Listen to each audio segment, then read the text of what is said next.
우리가 지난주 미국의 대통령 선거에서 트럼프가 당선이 됐어요.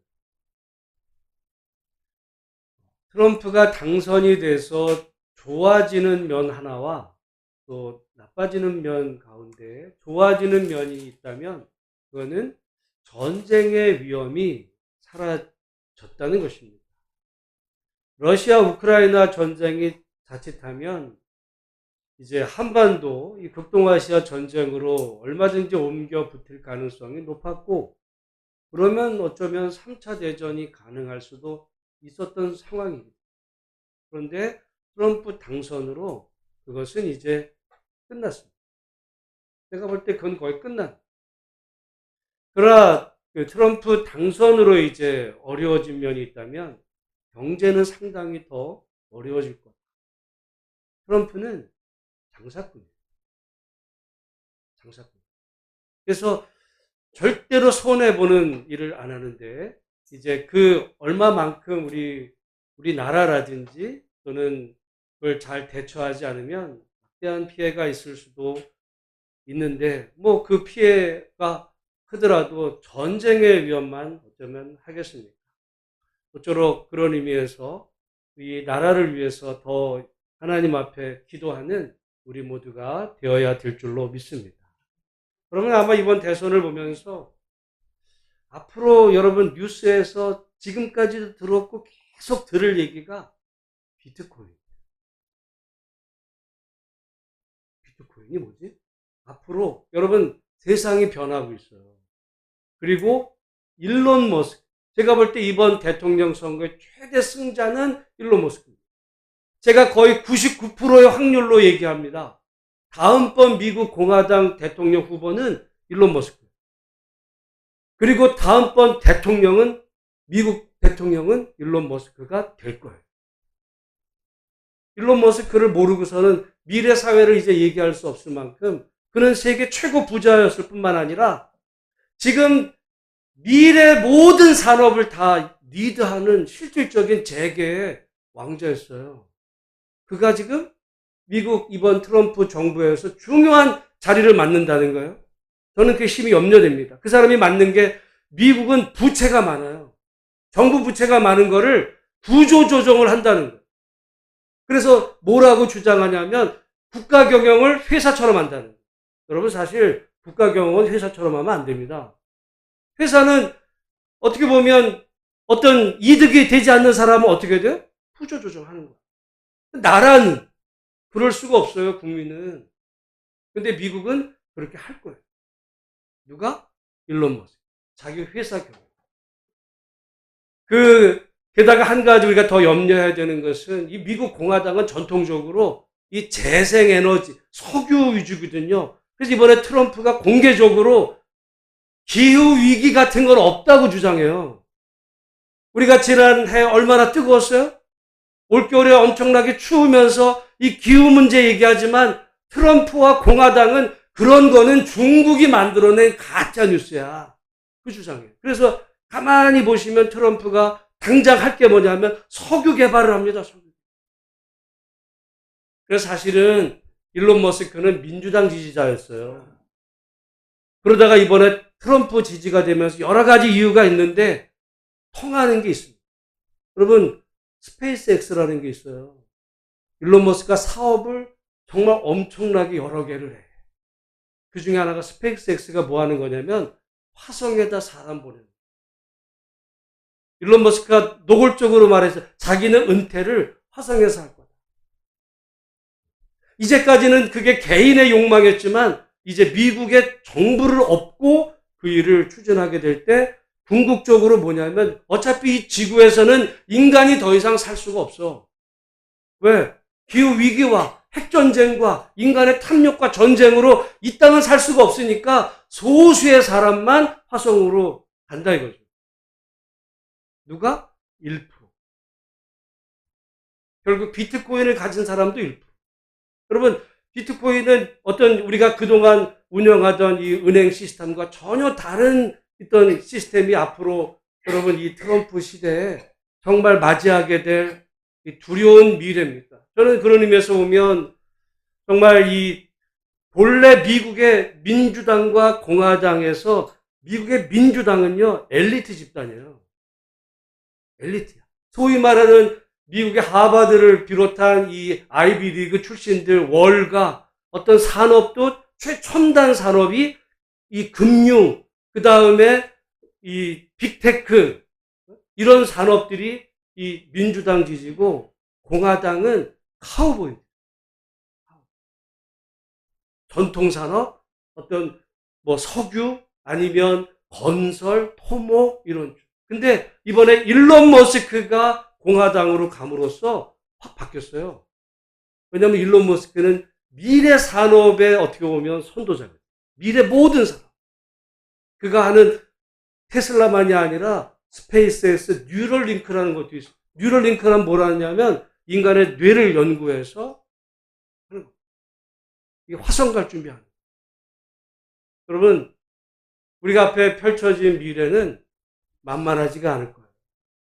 그리고 지금 이 테슬라가 개발한 휴머노이드 로봇의 발전 속도가 어마어마해서 저는 심히 걱정되는 게 우리 다음 세대들 일자리가 없어집니다. 로봇으로 인공지능으로 다 대체되는, 그게 일론 머스크가 이제 어떻게 보면 대세가 되므로 가속화될 이런 위기 가운데 있을 때 정말 여러분 기도 많이 해야 되고 미래를 위해서 여러분 마음 준비, 각오 단단히 하지 않으면 우리 앞에 펼쳐질 미래는 암담할 수 있습니다. 그런 의미에서 여러분 정말 나라를 위해서 많이 기도하고 여러분 자녀를 위해서 기도하시고, 어쨌든 이 세계, 이 땅을, 하나님이 주신 이 땅을 폐허로 만들고 소수의 사람만 떠나는, 화성으로 떠나서 어떤 새 세계를 건축한다는, 그거에 동의할 사람이 어디 있겠어요. 근데 그 세상이 오고 있어요. 모쪼록 그런 의미에서 정말 나라와 민족과 이 세계의 미래에 대해서 하나님 앞에 간절히 기도하고 깨어있는 우리 모든 복된 성도들이 다 되시기를 주님의 이름으로 축복합니다. 오늘 우리가 이 사도행전 말씀을 이제 보는 가운데 주님께서 오직 성령이 너희에게 임하시면 땅끝까지 이르러 내 증인이 되리라. 증인이라는 말이 뭐라 그랬어요? 증인이라는 건 전도자를 얘기하는 게 아니에요. 증인이라는 게 선교사를 얘기하는 게 아니라 마르투르, 마터. 이거는 순교자.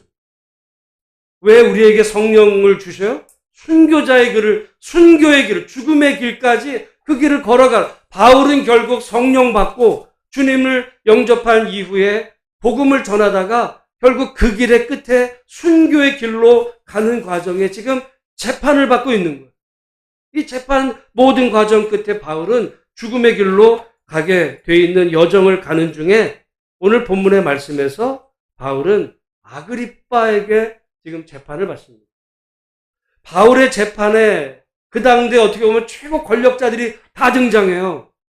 지금 로마 총독이 등장하고 있고, 오늘 본문에는 아그리빠 왕이 등장하고, 나중에 보면 가이사, 로마 황제까지 등장할 겁니다. 그리고 바울을 지금 고소하는 사람들은 누구냐면 유대의 최고 종교 지도자들, 대제사장들과 당대의 이 장로들, 어떻게 보면 유력한 자들이 다 망라된, 그야말로 그 시대 가장 대표적인 이 재판권이 지금 바울 재판이 벌어지는 가운데서 오늘 본문의 말씀에 바울이 아그리빠에게 앞에서 지금 변론을 하고 있어요. 아그리빠가 누구냐? 예수님이 태어나실 때의 왕이 누구냐면 헤롯. 그 헤롯의 후손입니다. 유대의 왕이거든요. 그 아그리빠 왕 앞에서 바울이 지금 자기의 그 어떤 사건에 대한 변론을 하는데, 오늘 그 말씀을 함께 먼저 살피는데, 우리 1절 말씀 같이 한번 읽어보겠습니다. 시작. 아그리빠가 바울에게 이르되 너를 위하여 말하기를 내게 허락하노라 하니, 이에 바울이 손을 들어 변명하되, 2절까지 같이 한번 읽습니다. 아그리빠 왕이여, 유대인이 고발하는 모든 일을 오늘 당신 앞에서 변명하게 된 것을 다행히 여기나이다. 여기 사실은 재판에서 제가 볼 때 변명은 좀 말이 안 돼요. 변명이 아니라 변론을 하는 거죠. 변론. 디펜스. 자기의 그 죄목에 대해서 자기의 주장을 지금 하는 변호를 지금 하고 있는데, 아그리빠 왕이요. 3절에부터 보면 아그리빠가 유대인의 왕으로서 유대의 모든 풍속에 대해서 알고 있고 자기가 어떤 사람인지를 말하는데, 우리 한번 3절부터 읽어보겠습니다. 시작. 특히 당신이 유대인의 모든 풍속과 문제를 아심이니이다. 그러므로 내 말을 너그러이 들으시기를 바라나이다. 내가 처음부터 내 민족과 더불어 예루살렘에서 젊었을 때 생활한 상황을 유대인이 다 아는 바라. 일찍부터 나를 알았으니 그들이 증언하려 하면 내가 우리 종교의 가장 엄한 팔을 따라 바리새인의 생활을 하였다 할 것이라. 그러니까 여기까지 보면 지금 바울이 자기가 어떻게 살아왔는지, 자기는 지금 유대인의 가장 엄한 바리새파로 지금 여기까지 내가 살아왔었다, 이 얘기를 하는 겁니다. 근데 내가 왜 재판을 지금 받게 되는가? 6절부터 같이 한번 읽습니다. 시작. 이제도 여기 서서 신문 받는 것은 하나님이 우리 조상에게 약속하신 것을 바라는 까닭이니, 이 약속은 우리 12지파가 밤낮으로 간절히 하나님을 받들어 섬김으로 얻기를 바라는 바인데, 아그리빠 왕이여, 이 소망으로 말미암아 내가 유대인들에게 고소를 당하는 것이니라. 그러면서 8절부터 읽어보겠습니다. 당신들은 하나님이 죽은 사람을 살리심을 어찌하여 못 믿을 것으로 여기시나이까?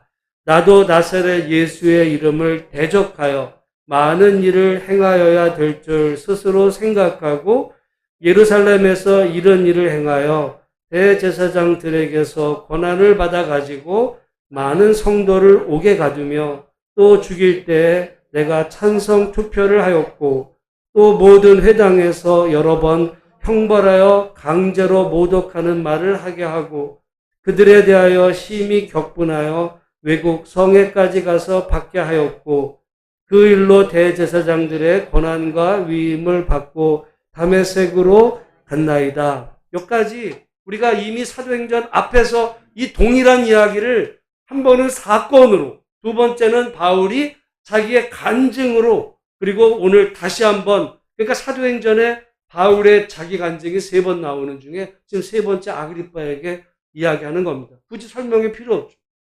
어떻게 보면 바리새파 유대인의 열심으로 바울은 예수가 하나님께 저주받아 죽은 자라고 생각했어요. 하나님께 저주받아 죽은 자를, 그리스도라고 전하는 자들을 도저히 용납할 수 없어서 바울은 그들을 잡아 죽이려고, 그리고 실제로 주동이 돼서 죽였던 스데반, 그 사건 이후에 그야말로 피바람 부는 어떻게 보면 핍박의 주동자가 바울이었어요. 그 얘기하는 겁니다. 내가 권한을 받고 다메섹으로 갔나이다. 그런데 13절부터 같이 읽어봅니다. 시작. 왕이여, 정오가 되어 길에서 보니 하늘로부터 해보다 더 밝은 빛이 나와 내 동행들을 둘러 비추는지라. 우리가 다 땅에 엎드러짐에 내가 소리를 들으니 히브리 말로 이르되 사울아 사울아 내가 어찌하여 나를 박해하느냐. 가시채를 뒷발질하기가 내게 고생이라.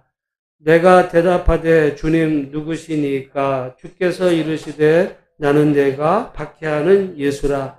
일어나 너의 발로 서라. 내가 네게 나타난 것은 곧 내가 나를 본 일과 장차 내가 네게 나타날 일로 너로 종과 증인을 삼으려 함이니, 이스라엘과 이방인들에게서 내가 너를 구원하여 그들에게 보내어 그 눈을 뜨게 하여 어둠에서 빛으로 사단의 권사에서 하나님께로 돌아오게 하고, 죄사함과 나를 믿어 거룩하게 된 무리 가운데서 기업을 얻게 하리라 하도이다. 지금 바울이 다메섹 도상에서 주님을 만났을 때 주님으로부터 들었던 음성을 지금 이야기하는 겁니다. 한마디로 말하면 지금 주님이 바울에게 나타나셔서 내가 너로 종과 증인을 삼겠다 그랬어요. 여러분, 증인이 뭐라 그랬어요? 순교자가 뭐 하는 거예요? 죽는 겁니다. 죽는 거예요. 여러분, 우리가 만약에 전도를 하는데 전도 다니면서 예수 믿으세요. 나 왜 믿어야 돼? 당신 예수 믿고 죽으라고. 그럼 뭐라 그러겠어요? 이 사람 미쳤나? 예수 믿고 복 받으세요라고 해도 내가 갈까 말까인데 지금 바울을 부르셔가지고는 그날 그 자리에서 내가 너로 증인을 삼겠다는 거예요. 증인은 죽는 거예요.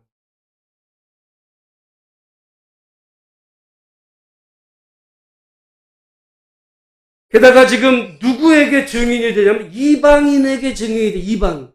여러분, 우리는 이방인에 대해서 별로 어떤 그 감정이 없는데 우리가 복음서를 보면 예수님도 이제 이방인 수로보니게 여인을 대할 때 그 수로보니게 여인이 자기가 말하죠.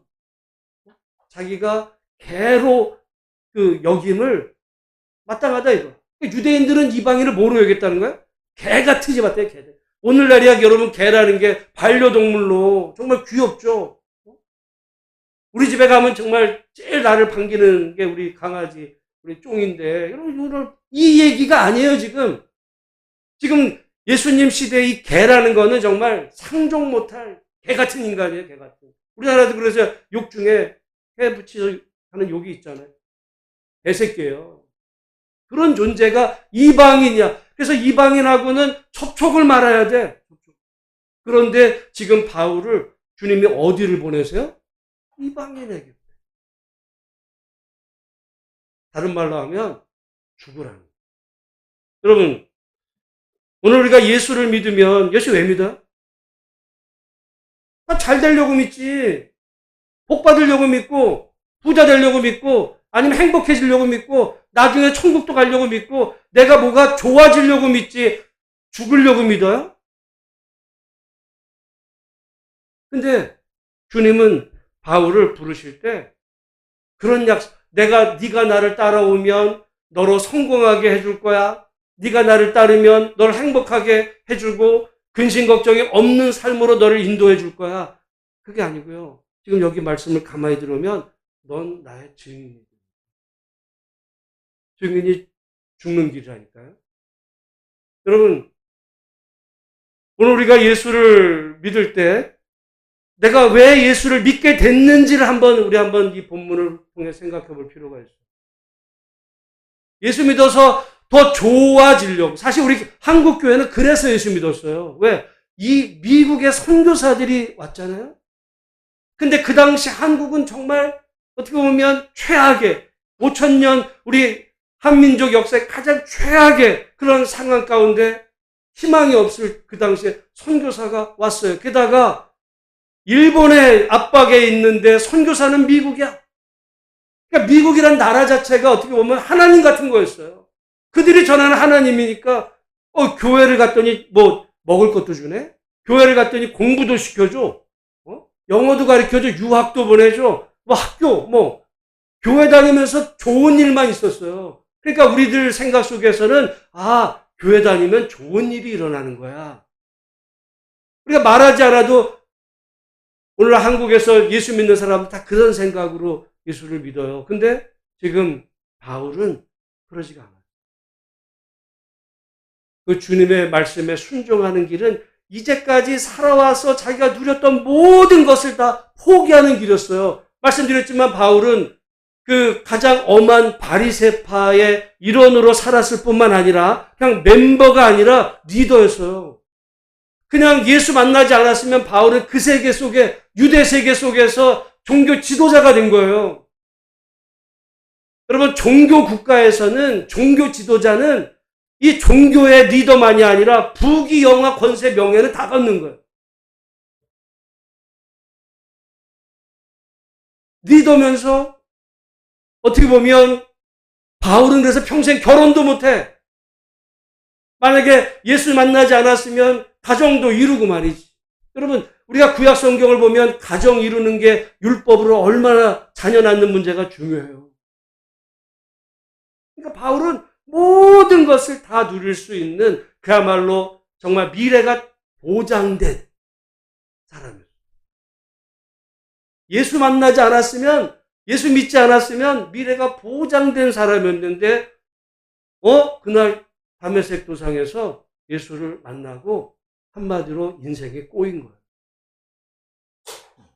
인생에 꼬인 거예요.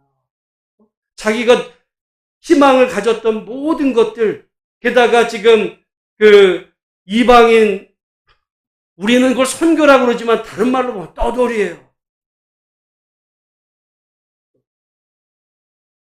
예수 믿어서 바울에게 그야말로 좋아질 일이라고는 단 하나도 없었어요. 여러분 같으면 그런 상황에서 예수 믿겠냐라고 말하면 무슨 선택하겠습니까? 내가 믿는 건 좋은데, 난 그렇게까지는 내가 못 믿어. 그런 예수라고 그러면 나는 안 믿어. 아마 우리 거의 모든 사람들은 다 그런 반응을 일으켰을지 몰라요. 그러면 바울은 그러면 주님이 그렇게 말씀하셨다고 했을 때 어떻게 행동했을까? 여러분, 우리가 남 얘기는 쉬워요. 남 얘기는. 근데 바울은 그 순간 어떤 결정을 하는가? 우리 19절 말씀, 20절 말씀 같이 한번 읽습니다. 시작. 아그리빠 왕이여, 그러므로 하늘에서 보이신 것을 내가 뭐 하지 않았어요? 거스르지 않았다는 게 뭐예요? 거역하지 않아. 나를 따를 때 네가 이제까지 누려왔던 모든 것, 네가 앞으로 희망하던 그 모든 너의 미래 포기해야 돼. 그때 바울이 어떻게 했다고요? 거스르지 않아. 거기를 따라. 여러분, 그걸 우리는 뭐라 그래요? 그걸 믿음이라. 그게 왜 그게 믿음이냐면, 여러분, 믿음의 조상이 누구예요? 아브라함이 똑같아요. 우리가 창세기에 보면 하나님께서 어느 날 갑자기 아브라함에게 나타나 뭐라 그래요? 너는 아브라함아 부르시고 너는 본토와 친척 아비집을 떠나 내가 내게 지시할 땅으로. 그 땅이 어디예요? 미국으로 가라는 게 아니야. 여러분, 우리 오늘날 말하면 저 부산에서 서울로 가라는 얘기가 아니에요. 아마 오늘 조금 비유한다면 여러분 보고 갑자기 저 아프리카 오지에 저 정글 속에 너 거 가. 그 얘기하는 거예요, 지금. 우리의 모든 살아왔던 존재에게 말도 안 통하고, 게다가 혼자 간다면 모르겠지만 부인도 있어요. 결국 그 말씀 순종해서 가다가 창세기 12장 아브라함이 그 가나안 땅에 도착한 바로 다음에 무슨 일이 벌어지냐면 그 땅에 기근이 나자마자 아브라함이 바로 어디로 내려가요? 애굽으로 가. 애굽으로 갔더니 어떤 일이 벌어져? 바로한테 자기 아내 뺏기네. 하나님 말씀 순종했다 무슨 일이 벌어지는 거예요? 하나님이 인도하셨을 때 젖과 꿀이 흐르는 땅으로 보내시는 게 아니라 갔더니 먹고 살 길이 없는 거예요. 굶어 죽게 생겼어. 그래가지고 먹고 살 만한 곳 바로 그 애굽 이집트로 가봤더니 자기 부인도 뺏겨. 우리가 볼 때는 아브라함을 자기 부인을 누이라고 했다고 아주 아브라함 욕하지만 말이죠. 우리가 그러니까 항상 남 얘기니까 쉬운 거야. 근데 여러분 성경을 보세요. 하나님이 본토 친척 아비집을 떠나라는 거는 그야말로 죽으라는 거예요. 그 시대는. 오늘날 같으면 본토 고향에서 그냥 가족들하고 사이도 안 좋은데 나 떠날래. 이게 아니고요. 그때는 그게 자기의 존재 기반이고 삶의 이유입니다. 그 시절에는. 거기를 떠난다는 거는 자기의 삶의 모든 근거되는 거를 네가 버려라. 근데 성경에 보면 아브라함이 어떻게 해요? 분말 안 해요. 그냥 떠나. 오늘 말씀처럼 거스르지 않아요. 게다가 아브라함이 그렇게 해서 100세의 아들을 낳았어요. 오늘 갑자기 하나님께서 아브라함에게 100세에 난 그 이삭을 내가 내게 지시한 그 산에 가서 드리라 할 때 아브라함이 어떻게 해요? 그냥 거스르지 않아. 아브라함을 왜 믿음의 조상이라고 그래? 그게 믿음이라서 그런 거예요. 근데 우리는 믿음을 뭐라고 해? 계산해, 계산. 내게 손해가 있나 없나. 근데 손해가 있으면 못해요. 그건. 나 손해가 나는데 보니까 그 손해가 안 날 것 같아. 그러면 내가 유익이 될 것 같아. 그러면 하는 거야. 여러분, 우리 모든 믿음의 근거를 우리 종교개혁가들이 알려준 성경대로 성경에서 말하는 그 믿음은 계산하지 않아요. 하나님 말씀 앞에 계산하지 않고 하나님의 말씀 앞에 즉각 순종. 그거를 믿음이라고 그러지. 계산해 보고서 유리하면 따르고 유리하지 않으면 불리하면은 꼴이 될 큰 믿음이야. 여러분, 제가 종교개혁 기념주일을 맞으면서 자주 여러 번 말씀드렸을 때 보통 믿음이라 그러면 믿음에 세 가지 면이 있어요. 첫 번째는 지식이야. 우리가 뭔가를 믿을 때 뭘 믿는 거예요, 도대체? 믿음의 내용이 있어야 돼. 하나님 어떤 분이신 줄 알고 믿어요? 믿음에는 내용이 있어요. 그게 지식. 그래서 우리가 믿음이 깊어질수록 하나님에 대해서 아는 이 부분도 풍성해져. 근데 내가 하나님에 대해서 10년 전이나 지금이나 아는 게 똑같다면요. 여러분, 믿음이 그거는 정체되거나 죽어가는 거예요. 그래서 성경을 읽어야 되고 하나님 알게 힘써야 돼요. 근데 두 번째, 믿음의 종교개혁가들이 우리에게 알려준 믿음의 중요한 또 다른 측면은, 그러니까 첫 번째 믿음의 지식인 거는 이건 중세교회가 그랬어요. 두 번째 믿음의 중요한 측면은 그것은 하나님에 대한 신뢰입니다. 사실은 오늘 지금 바울에게 주님이 말씀하실 때 하나님 좀 생각 좀 해보고요. 아브라함에게 말씀하신 아브라함이 하나님 좀 잠깐만 기다려. 내가 그게 말이 되는 얘기예요? 좀 의논 좀 해보고. 그럴 거 아니에요? 의논 좀 해보고. 그거 없어요.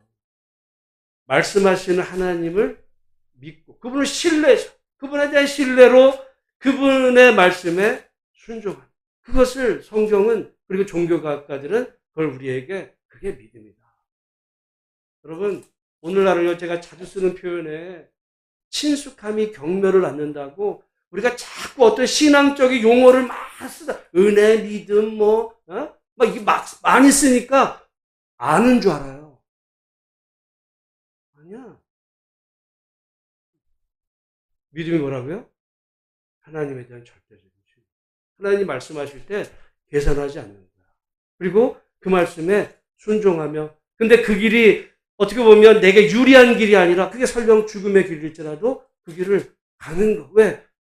그분이 설령 나를 이 증인의 길로 인도하실 때 그 전능하신 하나님의 그 뜻을 선하심을 그분 믿고 그분과 함께 동행하며 그래서 우리가 시편에 보면 내가 사망의 음침한 골짜기로 다닐지라도 해를 두려워하지 않을 것은 주께서 나와 함께 하시는데 주의 지팡이와 막대기가 나를 안위하시기 때문에 나는 사망의 음침한 골짜기 주님 인도할 때 나는 갑니다. 지금 바울이 그 믿음이고 아브라함이 그런 믿음이었어요. 그걸 지금 바울이 고백하고 자기의 안락한 편안한 미래가 보장된 이 삶을 예수님 때문에 포기했어요. 여러분 혹시라도 예수 믿는다는 이유 때문에 여러분이 포기한 거 있어요? 예수 믿는다는 것 때문에 내가 정말 나의 희망, 나의 어떤 그 미래, 뭔가 내가 소중히 여겼던 거, 그거를 예수님 때문에 내가 포기한 게 있는 거예요. 그 포기한 그게 간증이에요. 요즘 우리가 다니엘 기도할 때, 내가 옛날에 허랑방탕하게 했는데, 예수 믿고 내가 이렇게 돼가지고 여러분 앞에 내가 성공한 사람으로 섰습니다. 그거는 간증이 아니고, 그건 자기 자랑이에요. 간증과 어떻게 보면 자기 자랑은 같은 모습일지 모르지만 달라. 간증은 예수님 때문에 내가 포기했지만 나는 그 포기한 게 절대 후회되지 않고 나는 정말 주님 믿은 게 내가 이 세상에서 모든 것을 다 나에게 준다 할지라도 내가 주님과 함께 동행하는 이것이 가장 나는 귀합니다. 하늘 앞에 고백. 지금 내가 어려운 길을 걸어가고 있을 때, 내가 예수님 믿었더니 아우 나 부자 됐어요. 나 사업에 성공해. 나 국회의원 됐어요. 뭐 자랑이에요. 간증. 진정한 간증은 바울이 자기 변론이면서 바울의 간증은 주님 때문에 나는 모든 것을 포기했어요. 여러분 그렇게 포기하면 사람들이 뭐라고 그럴까요? 여러분 만약에 우리가 그런 길을 택하면 사람들이 뭐라 그럴까요? 제가 성경을 볼 때마다 성경을 너무 그냥 신성한 하나님의 말씀으로 여러분 이거 어떻게 보면 위대한 문학이에요. 여기 보면 정말 어떤 문학 작품에서보다도 더 인간의 어떤 심리와 오늘 이 살아가는 이 세상 사람들의 모습이 성경에 다 나와 있어. 여러분 우리가 바울이 그 길을 걸어갈 때 사람들이 뭐라 그러냐? 24절입니다. 24절. 같이 한번 읽습니다. 시작. 바울이 이같이 변명하며 베스도가 크게 소리내어 이르되 바울아 내가 미쳤다. 여러분 우리가 그 길을 택하면 사람들이 뭐라 그래요? 너 미쳤냐? 야 예수가 뭔데 너 지금 이 길이 다 보장되어 있는데 너 미쳤어? 그런다는 거예요. 바울 여러분 아브라함이 본토 친척 아비집을 떠나 하나님 말씀에 순종할 주변에서 야 너 어디 가려고 그래? 아 하나님이 나보고 지시할 땅으로 가래. 사람들이 뭐라 그래? 야 너 미쳤냐? 너 나이가 몇 살이야 지금? 너 나이 75세야. 너 부인도 너 지금 그 나이에 어딜 가려고 그래? 100세에 낳은 아들을 바친다 그럴 때 여러분 성경에 보면 사라랑 의논했어요? 안 했어요? 안 해. 했다가 난리나. 사라가 당신 미쳤어?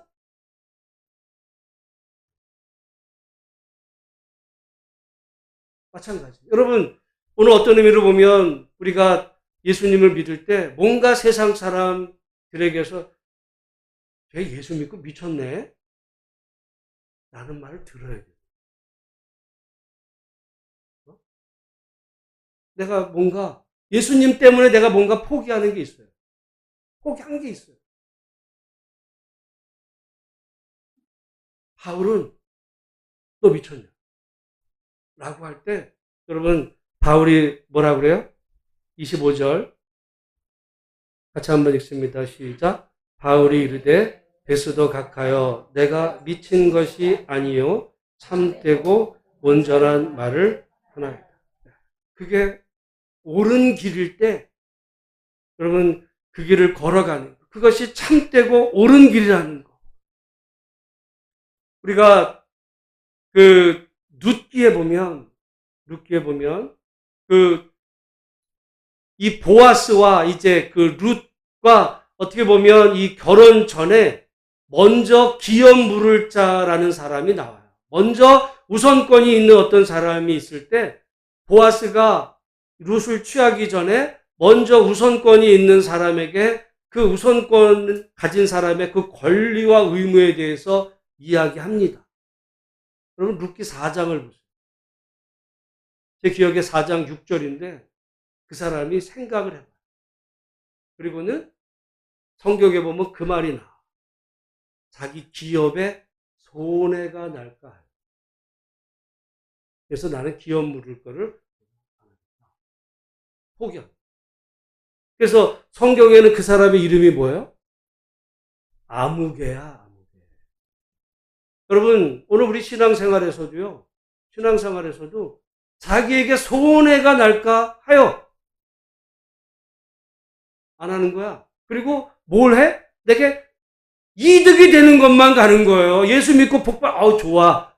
좋은 길만, 편한 길. 우리가 주님이 우리에게 말씀하실 때 주님 따라가는 길이 넓은 길, 넓은 분이 아니었어요. 좁은 길, 좁은. 왜? 거기 사람들이 잘. 그 길은 고난의 길. 길이 협착, 힘들어. 포기해야 돼. 가시밭길.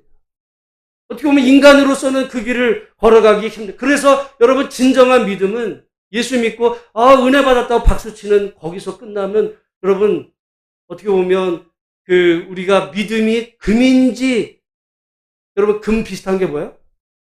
맥기야. 금칠한 거. 색깔은 금인데 여러분 그게 금인지 색칠한 건지 어떻게 알 수 있어요? 불에다. 그걸 성경에서는 그게 연단. 연단이 올 때, 시련이 올 때, 네 믿음이 진짜야? 너 손해가 돼도 그 길을 갈 거야? 할 때 많은 경우 여러분 넘어질 수 있다는 거. 사실은 그런 의미에서 어쩌면 오늘 우리가 이 다음 주 추수감사절을 맞이하고 우리 오늘 바울의 이 고백을 보는 가운데서 정말 나는 예수를 왜 믿었지? 한번 생각해 보세요. 질문해 볼 필요가 있어요. 그리고 내가 예수 믿었기 때문에 내가 포기할 수밖에 없었던 거예요. 포기했던 거예요. 그게 있어야 되는 거예요. 내가 예수님 믿기 때문에 그냥 플러스만이 아니라 예수님 믿기 때문에 뺄셈이 될 수 있었던 거. 내가 예수님 믿었기 때문에 포기. 그게 뭐라고요? 그게 간증이야. 간증. 예수님 때문에 얻었던 거는 간증이야. 그건 자기 자랑이라니까요. 예수 믿을 때 복을 받아 부자 됐어. 옛날에는 어렵게 살았는데 기도했더니 내가 사업에 성공. 다 그 얘기예요. 그게 아니라 내가 예수 믿었더니 고난이 왔어. 근데 내가 정말 그런 중에도 내가 예수님에 대한 믿음을 지켰고 자녀들에게 하나님에 대해서 좋은 말. 아마 여러분 예수 믿고 어려워지면 자녀들이 부인 가족에서 그럴 거예요. 예수 믿고 뭐 좋아진 거 하나 있어? 그런 예수 왜 믿어? 사람들이 그래요.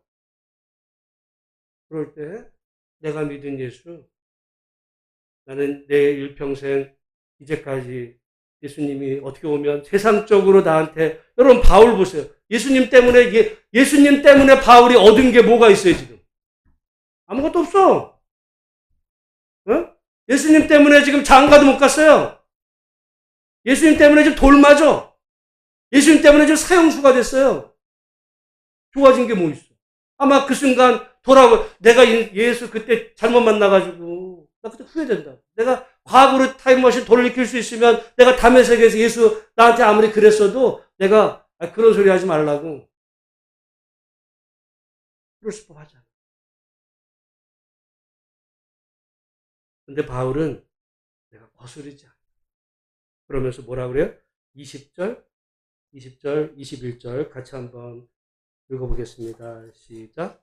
먼저 다메섹과 예루살렘에 있는 사람과 유대 온 땅과 이방인에게까지 회개하고 하나님께로 돌아와서 회개에 합당한 일을 하라 전함으로 21절 유대인들이 성전에서 나를 잡아 죽이고자 하였으나 22절 하나님의 도우심을 받아 내가 오늘까지 서서 높고 낮은 사람 앞에서 증언하는 것은 선지자들과 모세가 반드시 되리라고 말한 것밖에 없으니. 그래서 하나님께로 들은 바울의 소리가 뭐냐면 회개하고 하나님께로 돌아와서, 여러분 회개한다는 말은 무슨 옛날에 뭐 잘못했던 걸 뉘우치는 그 정도가 아니고 그건 후회예요. 회개는 하나님께로 돌아오는 그 자체가 회개예요. 하나님에게서 떠났던 그 자체로 하나님께로 돌아왔다면 돌아오는 게 끝이 아니라 그 회개에 합당한 일을 하라. 그걸 전했다는 거예요. 오늘 설교 제목도 마찬가지. 하나님을 믿었다는 게 다가 아니라 하나님을 믿고 내가 과거에 어떤 죄에 대해 회개했다면 그것에 합당한, 믿는 사람으로서 합당한 일을 하라는. 이번에 트럼프가 대통령이 된 중에 제가 이거 다시 봤어요. 트럼프가 술을 안 해요. 여러분 오늘날 많은 사람들이 교회 다니도요 사업하는 사람들 중에 술 마시는 사람도 많아요. 왜? 사업상. 사업상 술 마신대. 근데 트럼프는 그 거대한 사업을 하는데 오히려 술화를 안 했어요. 이유가 있어요. 트럼프의 형이 있었는데 자기가 좋아했던 형. 근데 이 형이 알코올 중독이 돼가지고 일찍 죽어요. 트럼프는 결심합니다. 나는 절대. 그러니까 여러분 트럼프 영상을 보면 아이들한테 청년들한테 절대 술 담배 하지 마. 마약하지 마. 내가 볼 때 그건 맥힐 거예요. 트럼프가 지금 78인데 건강해요. 왜? 내가 볼 때 트럼프 머리 좋은 사람. 그냥 완전히 계산적이고 나는 그게 옛날에 잘 이해가 안 갔던 것 가운데 여러분 왜 트럼프가 김정은하고 푸틴하고 친할까요? 이번에 내가 생각해 보게 됐어. 왜냐하면 이 사람은 사업가야. 장사하는 사람이에요. 장사하는 사람이 누굴 꺼려? 나한테 도움되면 다 만나는 거지. 푸틴도 좋아. 김정은도 좋아. 아마 여러분 이번에 진짜로 지금 공약도 했어요. 트럼프가 자기가 대통령 되면 저 김정은 저기 뉴욕 양키즈 같이 나랑 야구 구경하자. 그 핵무기 말고 우리 가서 야구하자. 제가 볼 때 실제로 그럴 가능성이 매우 높아요. 근데 좀 아쉬운 거는 우리도 많은 경우 교회 다녔다는 증거가 나 예전에 술 담배 좋아했는데 나 술 끊었어. 여러분 술 담배는요 건강 때문에도 끊어. 아예 건강 때문에 술 담배 안 하는 사람도 많아요. 요즘은. 옛날에 우리가 교회 초창기에는 그게 하나의 어떻게 보면 됐는데 여러분 그게 회개한 증거예요? 더 중요한 게 있어. 제가 볼 때 트럼프의 회개를 일종의 회개. 자기 형이 죽는 모습으로 난 술 안 해. 근데 제가 볼 때 기독교적인 회개였으면 거기서 한 단계를 더 나갔어요. 왜냐하면 그 사람은 철저히 자기 중심. 그리고 완전히 돈이야. 이익권. 근데 그건 신앙에 안 맞아. 오히려 정말 성경에 하나님은 있으면 베풀, 없는 사람 돕고 더불어 같이 잘 사는 세상. 그게 기독교 정신인데 어떻게 보면 진정 변했으면 거기까지 가야 되는데 술, 담배 선에서 끝났지만 그래도 많은 사람 거기까지 가는 사람도 사실 없다는 거 보면 오늘 회개에 합당한 여러분이 정말 예수 믿어서 어떻게 보면 정말 옳은 길, 그 길이 여러분에게 손해가 되는 길일 수 있어요. 근데 우리는 다 계산해봐. 계산해보고 손해 안 되는 길만 가봐요. 근데 결국 되는 일도 별로 없어요. 왜? 주님이 책임 안 지니까. 자기가 계산해서 간 건데. 그리고 우리는 그게 믿음이라고 그래. 성경의 믿음. 성경의 믿음의 조상 아브라함. 오늘 성경에 나오는 모든 인물들이 그런 겁니다. 모쪼록 2024년 제가 볼 때 앞으로 정말 우리 살아갈 이 미래 세상이 참 걱정이 많이 됩니다. 어떤 AI 전문가는 앞으로 4년 이내에 웬만한 일자리는 인공지능이 다 대체한다. 그만큼 속도가 빨라졌어요, 지금. 우리 앞에 그런 세상이 우리에게 오고 있는 중에 지금 어떻게 보면 지금 2000년 전 얘기를 듣는 거예요. 그러나 어제나 오늘이나 영원토록 변함없으신 그 하나님 믿으면서 오늘 우리에게 주어진 인생길을 걸어갈 때 내가 정말 예수 믿는다는 것 때문에 내가 뭔가를 손해보고 어떻게 보면 포기해서 사람들이 야, 너 미쳤어? 왜 너 그 출세가 보장된 길을 왜 포기를 해? 라는 말을 내가 들을 수 있는 그 믿음이 나에게 있는가? 우리 자신 한번 점검해 보면서 우리 다음 주 추수감사절인데 우리들의 지난 한 해와 그리고 지나온 우리들의 인생을 되돌아보며 정말 하나님 앞에서 우리 마음의 중심에서 감사가 우러날 수 있는 그런 복된 추수감사절 우리 모두에게 축제의 날이 되시기를 주님의 이름으로 축복합니다. 기도하겠습니다. 하나님 아버지